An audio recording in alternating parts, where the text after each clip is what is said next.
Okay, my friend, I have four narrative texts. First, myth, with the title is Malin Kundang. A long time ago, in a small village near the beach in West Sumatra, a woman and her son lived. They were Malin Kundang and her mother. Her mother was a single parent because Malin Kundang's father has passed away when he was baby. Malin Kundang was a healthy, diligent, and strong boy. They were very poor, but they lived quiet and harmonious.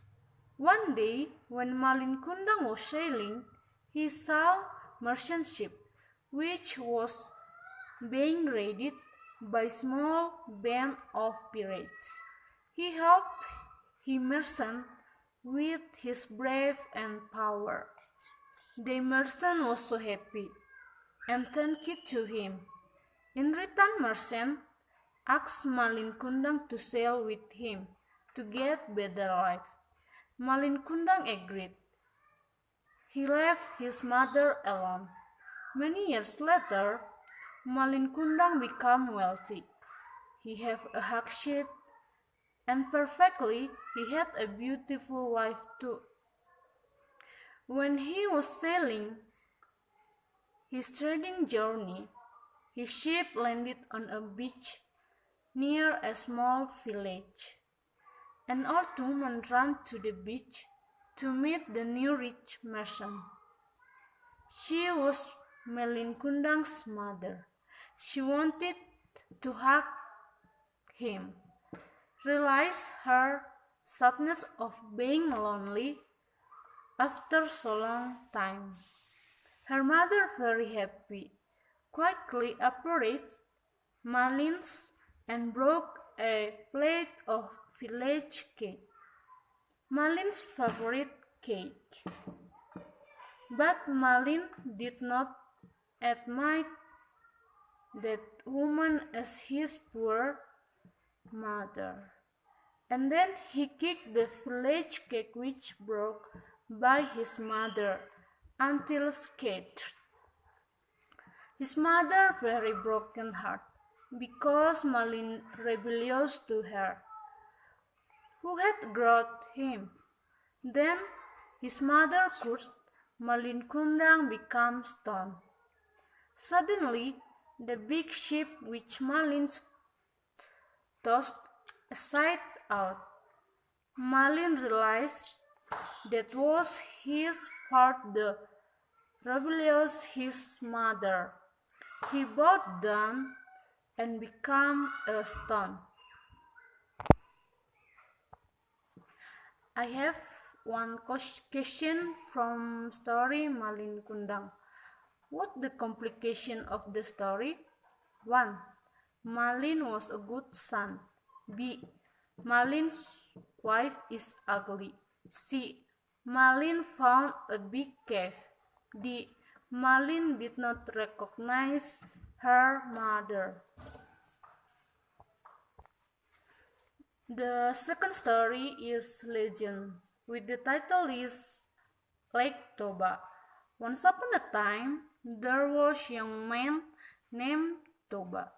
He lived alone in a small village in North Sumatra. He had a narrow farm and a small hut not far from a lake.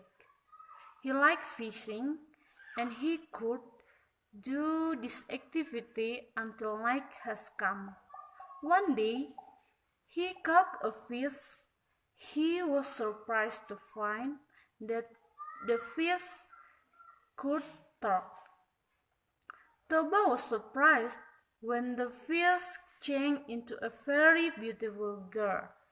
Every day, Toba was accompanied by the girl. Toba was so happy for that until one day he asked to the girl get married. But the girl have a requirement for Toba. Don't ever tell my secret, my condition that I was a fish.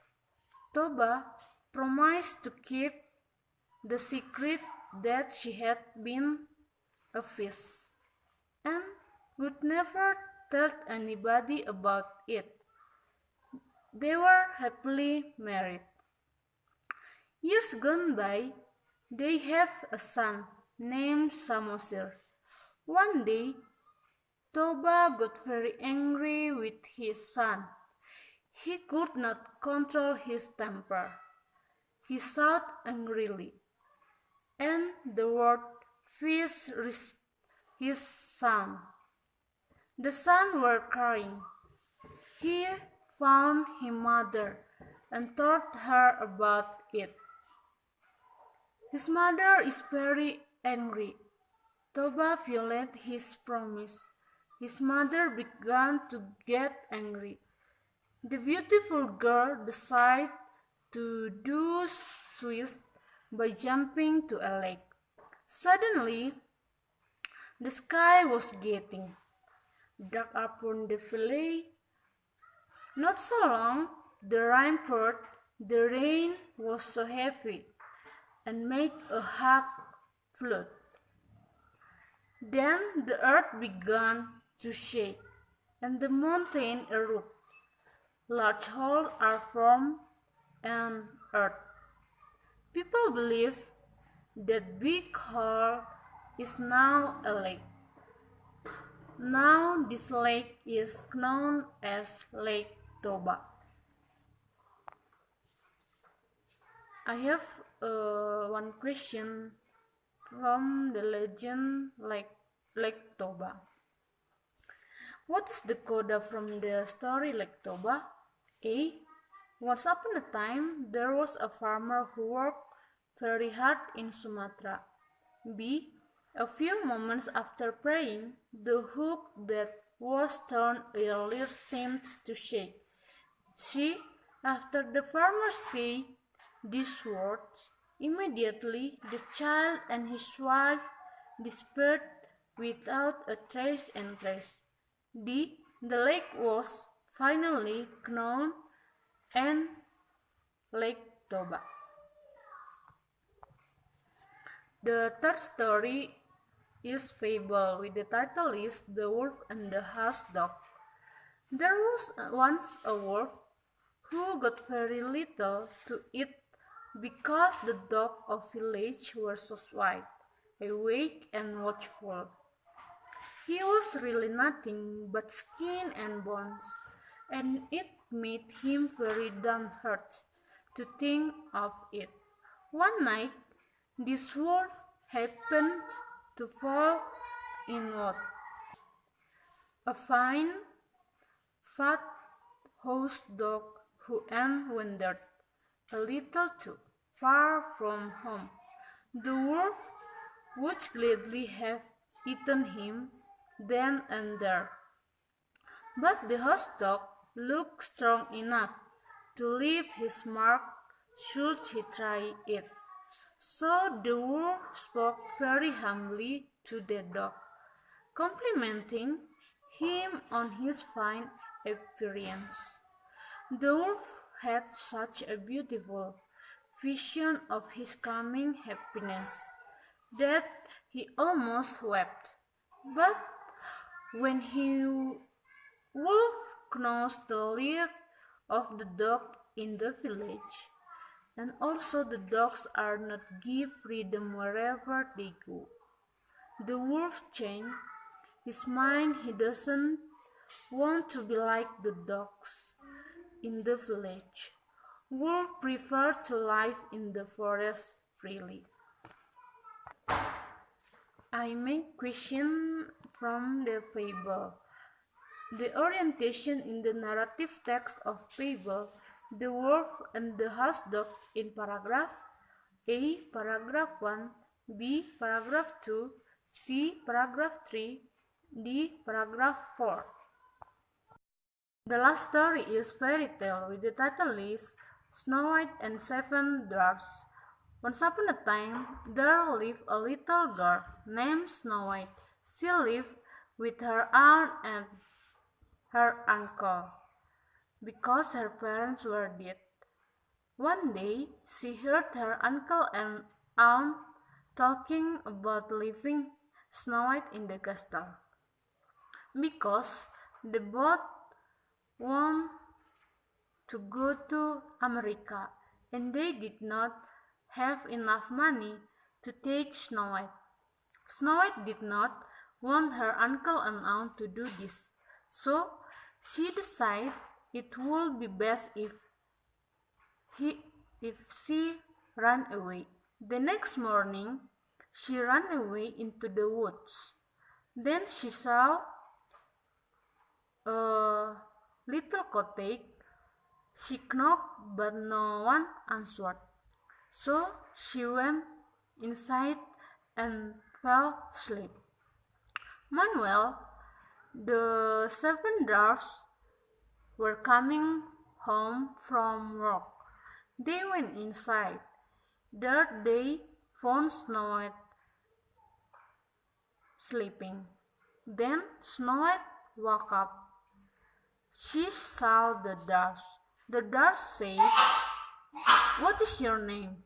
"My name is Snow White," said Snow White. To celebrate the new friend, they singing and dancing the night away. Back at the castle, the queen learned that Snow White was still alive. Enraged, she made a magic potion to change his appearance. Her plan was to trick the princess. After the dwarfs had set off for work, next day, the queen disguised as an old peddler woman offered Snow White a beautiful red apple. Snow White took one bite of the apple and fell into a deep sleep. The queen had positioned her. The seven dwarfs kept watch over her day and night. Finally, Snow White's Prince Charming arrived. He had been searching everywhere for the beautiful princess he had sung with so long ago. Finally, Snow White Prince Charming arrived. The prince awaked Snow White with love for kiss. Snow White awake from the sleeping. The spell was broken. Snow White and the prince returned to the kingdom and lived happily ever after.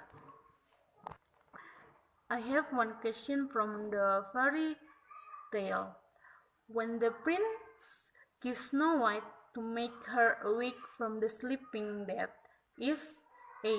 Coda, B. Resolution, C. Orientation, D. Complication. Okay, thank you.